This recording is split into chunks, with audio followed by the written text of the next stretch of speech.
Bonjour à tous, ravi de vous retrouver pour ce Morning Call du lundi 21 septembre 2020.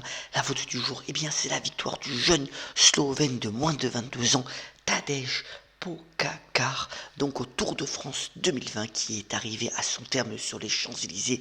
Vraiment une victoire au panache pour ce jeune cycliste. Tout ceci dans un contexte, vous voyez, où vendredi, les marges et actions ont été plutôt heurté avec une baisse en moyenne de 1% avec l'expiration des options et futures trimestrielles sont encore pour la troisième semaine consécutive les valeurs technologiques qui pâtissent de dégagement de la part des investisseurs. Vous voyez, comme le montrent les échos ce matin, depuis le début du mois, Apple perd 20% alors qu'Amazon est aussi en berne de 15%, tout comme Facebook ou Google. Dégagement pour le moment par rapport au potentiel de croissance de ces grandes sociétés. Et puis aussi, Bruxelles qui a dans le viseur ces fameuses GAFA pour leur position dominante et qui pourrait demander leur démantèlement dans les mois à venir si leur position dominante est encore avérée. Autre point aussi de marché assez intéressant, relayé cette fois-ci par le Financial Times ce matin, c'est le fait que les fameux trackers, c'est-à-dire les produits indiciels avec un effet de levier, gagnent encore en puissance au niveau de l'investissement particulier des particuliers. Et ça pose évidemment des risques quant à l'amplification de certaines tendances lorsqu'il y a de la volatilité. Mais vous voyez que de manière tendancielle, ces produits leveragés, comme on dit, prennent de plus en plus d'importance dans les portefeuilles des porteurs, et ça va susciter certainement de la volatilité exacerbée dans les jours et mois à venir.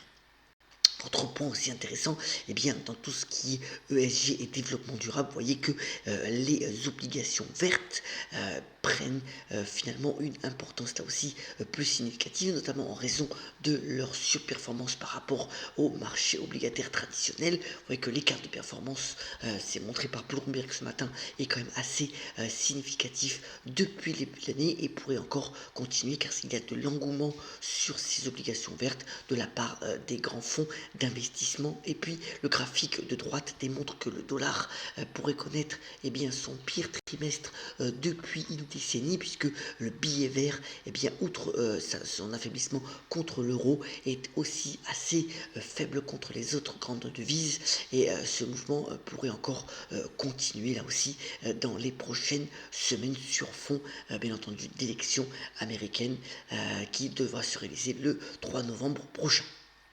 Le secteur bancaire en Europe est toujours en difficulté, mais pourrait connaître finalement un mouvement de concentration et de fusion assez significatif, et que ce secteur est encore assez fragmenté.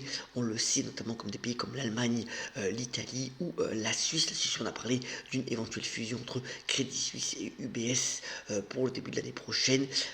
C'est aussi le fait que dans le contexte actuel de taux d'intérêt assez bas, ces banques ont tout intérêt à éventuellement se rapprocher pour tenter d'endiguer une baisse des résultats qui pour le moment paraît bien structurelle.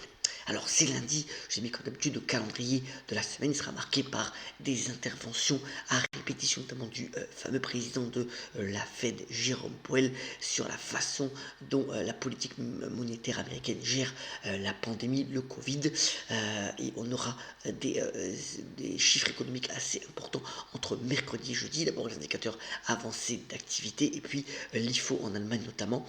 Au niveau des résultats d'entreprise, c'est assez léger, même s'il faudra regarder de près notamment les résultats de Nike qui seront publiés demain soir.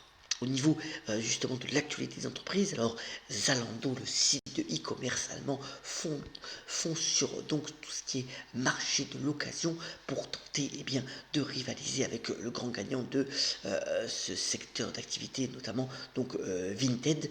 Alors vous savez que Zalando c'est quand même 34 millions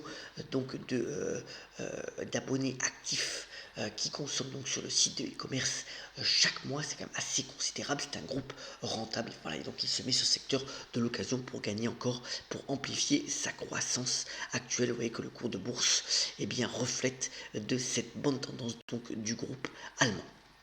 Alors, en France, Carlos Tavares, donc patron de Peugeot, est plutôt optimiste pour la fin de l'année. Il dit que les carnets de commandes sont plus remplis que ce qu'ils étaient l'année dernière à la même époque. Et vous voyez, malgré la baisse assez forte de Peugeot, vendredi, moins 4%, eh bien son patron se montre donc assez confiant donc pour bien réussir une fin d'année.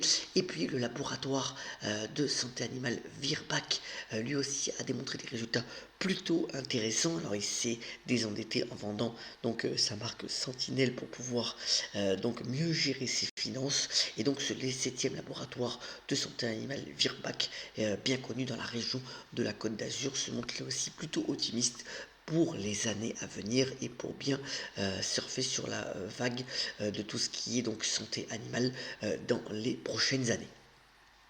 Alors, on parlait du secteur bancaire tout à l'heure, et bien juste au niveau de tout ce qui est restructuration, Société Générale, vous voyez, le cours de bourse est quand même assez en difficulté depuis des mois maintenant, et bien serait prête à vendre sa filiale de produits indiciels, ce dont on parlait tout à l'heure aussi, donc l'Ixor, pour 1 milliard d'euros. Ça lui permettrait un peu d'assainir ses finances actuelles, puisque le groupe a fait des pertes surprises ces derniers trimestres, et peut-être un peu de relancer ce cours de bourse ou de se préparer pour un mouvement de concentration, on verra bien.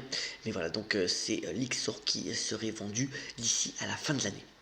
Alors, le festival de San Sebastian est le 3e festival de cinéma à avoir tenu bon face au Covid-19, à la pandémie. C'est un festival donc physique et pas que virtuel qui se tient depuis vendredi dernier donc à San Sebastian, donc avec en présentation du premier film bien le nouveau opus de Woody Allen, Rifkin Festival, qui d'ailleurs a été tourné l'an dernier avant la pandémie, donc à San Sebastian. Il y aura de nombreux films qui seront présentés, donc d'ailleurs un nouveau film avec notamment l'excellent acteur Anthony Hopkins, et ce festival se déroule jusqu'à samedi prochain. Voilà quand même une bonne nouvelle pour le monde cinématographique. Terminons ce Morning Echo par la citation du jour. Elle nous vient de la journaliste Françoise Giroud, qui a dit cette phrase assez simple mais pleine de sens: agir, c'est se protéger. Je vous souhaite une excellente semaine avec la meilleure santé possible. Protégeons-nous, notamment avec les gestes barrières, et ayons la pêche. Restons bien entendu solidaires, et on se retrouve très prochainement pour un nouveau Morning Echo. Très bonne journée à toutes et à tous.